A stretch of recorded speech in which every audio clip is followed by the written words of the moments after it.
বীরভূমের মহিলা police constable ছবিলা খাতুন নিজের উচ্চ মানসিকতা ও তার নজরবিহীন কর্মকাণ্ডের জন্যই আজ জেলাবাসীর অনুপ্রেরণা হয়ে উঠেছেন তিনি। তবে শুধু জেলার মানুষই নয়, আজ বাংলার অন্যান্য জেলার মানুষেরাও তাকে চেনেন তার কর্মকাণ্ডের জন্য। তবে কি এমন কর্মকাণ্ড করেছেন ভাবছেন অনেকেই। মূলত সমাজ পরিবর্তনের অদম্য ইচ্ছা ও চেষ্টাই তাকে সাধারণ থেকে অসাধারণ করে তুলেছে। যেমন কিডনি নষ্ট হওয়ায় সংসার চালাতে হিমশিম খাওয়া সহকর্মীর ছেলের পড়াশোনার দায়িত্ব নেওয়া থেকে শুরু করে নিজের শখের 4 চাকা গাড়ি বিক্রি করে স্বপ্নপুরী এক্সপ্রেস তৈরি করা। স্বপ্নপুরী এক্সপ্রেস নাম শুনে ট্রেন মনে হলেও এটা কোনো ট্রেন নয়, এক্সপ্রেস ট্রেনের আদলে তৈরি একটি বৃদ্ধাশ্রম। ছবিলা দেবীর মতে যারা থমকে ছিল তারা এগিয়ে যাবে, ট্রেনে উঠে পড়লেই চলবে নিজের গতিতে। আর স্বপ্নপুরী নামের কারণ হলো যারা আসবে তাদের সকলের স্বপ্ন পূরণ হবে ঠিক এখানেই। তখন নতুন ধরেন হট করে কারো কিছু যেমন গাড়িটার অভাব হয়েছে, সেরকম চালকেরই তো অভাব হবে। ওই জন্য পর আমি একটু চালা শিখে নিয়েছি। টোটোটা আসার পরেই ওই টোটোতেই শিখেছি। ওই কাউকে হট করে কিছু হলে পরে যেন এমার্জেন্সি আমি তাড়াতাড়ি নিয়ে যেতে পারি, হসপিটাল সিভিল হসপিটালটুকু যেন পৌঁছাতে পারি। তার কাছে এখন হয়ে গেছেন ভগবান। অন্ন দিচ্ছেন, পরার দিচ্ছেন, খাবার দিচ্ছেন, জায়গা দিচ্ছেন। এর বেশি আমরা কি চাইবো? আমরা এসেছি স্বর্গপুরীতে, যেমন ওনার স্বপ্নপুরী, আমাদের কাছে সেটা স্বর্গপুরী।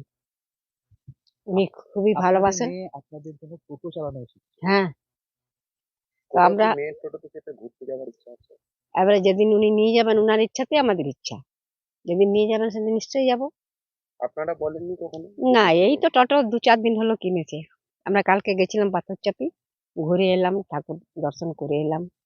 উনি নিজে 25 জন মাকে নিয়ে ছবিলার সেই স্বপ্নপুরী এক্সপ্রেস চলছিল দ্রুতগতিতে, কিন্তু হঠাৎই দিন কয়েক আগে বৃদ্ধাশ্রমের একজন আবাসিক মাথা ঘুরে পড়ে যান। আর তারপরেই তাকে হাসপাতালে নিয়ে যাওয়ার জন্য বেশ কয়েকটি টোটো ডাকা হলেও সেই ডাকে সাড়া দেয়নি কোনো টোটোওয়ালা।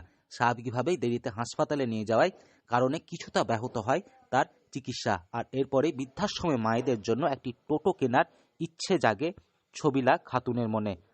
তবে ইচ্ছে জাগলেই যে সঙ্গে সঙ্গে তা সম্পন্ন হবে সেটা নয়। অবশ্যই যাবে, ওনাদের ঘোরার জায়গাতেও ঘুরতে যাবেন, কিন্তু এখন তো 25 জন একটা টোটোতে যাবে না, কারো মন ভালো থাকবে, কারো থাকবে না।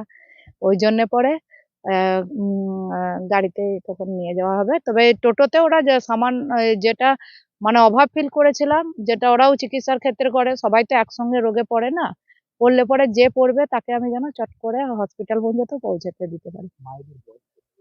টোটো কেনার জন্য প্রয়োজন লক্ষাধিক টাকা, আর সেই সময় পাশে এসে দাঁড়ায় এলাকার কাঠমিস্ত্রি নূর আলম মিয়া। তিনি তার মেয়ের বিয়ের জন্য জমানো 1 লক্ষ টাকা তুলে দেন ছবিলার হাতে। সেই টাকাতেই টোটো কেনেন ছবিলা। তবে টোটো কিনলেই কি সব সমস্যার সমাধান হবে?